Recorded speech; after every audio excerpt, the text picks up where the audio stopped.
As the growing season here in the DR still amazes this Wisconsin boy, where in the fall and winter pretty much everything green went dormant. Just a little update on what's going on Charlie's plants and trees. A tall tree there I planted from a seed that is called a sour sap. It should be producing fruit pretty soon.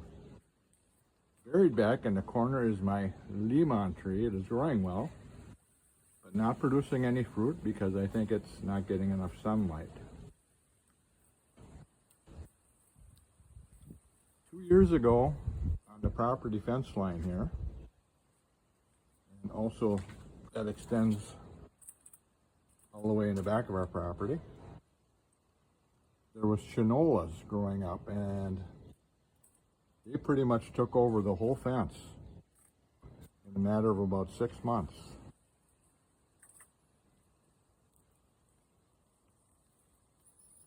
They were even growing on Ara's clotheslines, and she had to keep pulling them back. And we had more chinollas than what we could eat and give away. And I liked them. So lo and behold, we were in Wisconsin.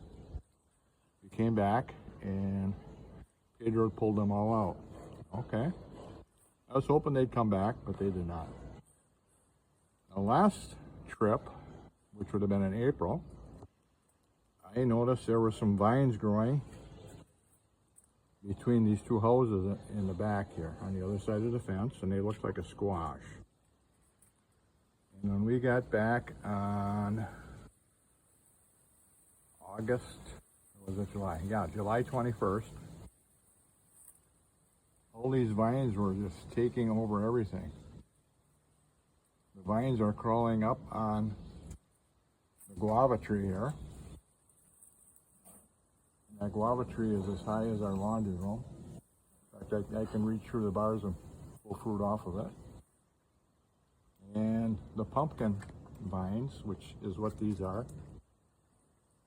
The Spanish word for pumpkin is something like ayolama. I'm sure I'm butchering that, but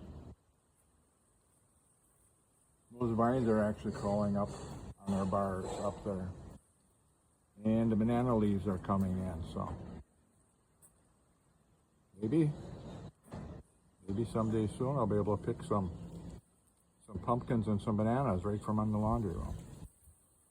It's just the craziness of how those vines grow. They send out those little stringers and they just wrap around stuff like springs. So my lemon tree, I don't know what's going to happen with that. I just leave it alone. This is one of the pumpkins that's growing. We got about 4 or 5 of them on this side of the fence. Ara's got a plan. I don't know what she makes with them, but she's going to make something. I know before she's put them in different types of soup. And here's another one. There's another one. And this is a papaya, which started growing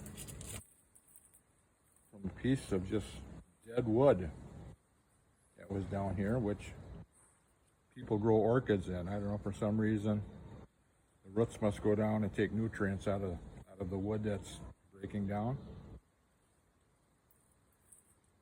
And I just followed the trunk of this tree down. It doesn't go in the ground. It's coming out of that piece of dead wood. I don't know how big this thing is going to get, but we'll see. It might pull Pedro and Ara's umbrella right off the ground. So as you can see, these vines, I don't know how far they're going to go, but they're working their way all the way down the fence. That's my agriculture report from today. This is Chuck in Puerto Plata.